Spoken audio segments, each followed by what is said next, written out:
21শে জুলাইকে শুধু একটা রাজনৈতিক ইভেন্টে পরিণত করেছেন মমতা বন্দ্যোপাধ্যায়। মনীশ গুপ্তা এই মামলায় হলফনামায় বলেছিলেন 21শে জুলাইয়ের আন্দোলনকারীরা নেশারু ছিলেন।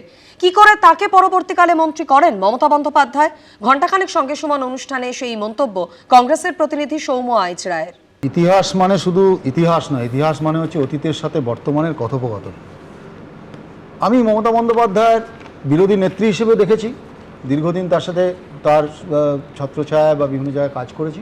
আবার মমতা বন্দ্যোপাধ্যায়কে সরকারি দলেও দেখেছি। তো দুটো পোর্শনই আমার দেখা হয়ে গেছে। Is a physical embodiment of the lie and opportunism. আপনারা দেখছেন 13 জন 14 জন মারা গেছে, হাজার হাজার ছেলে পঙ্গু হয়েছে, হাজার হাজার ছেলে চোখ গেছে, হাত গেছে, ভেঙেছে, মারা গেছে।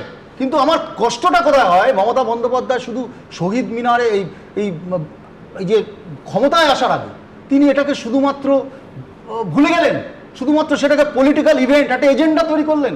একবারও কৃতজ্ঞতা স্বীকার করলেন না এই শহীদদের প্রতি তার এই সম্মান। যে মনীশ গুপ্ত, আজকে দেখুন উনি এই মনীশ গুপ্ত হলফনামায় কি বলছেন? তার আগে একটা মামলা হয়েছিল 2011 সালে। একদম আপনি বলুন, মামলা হয়েছিল। মনীশ গুপ্ত কি বলেছেন হলফনামাতে?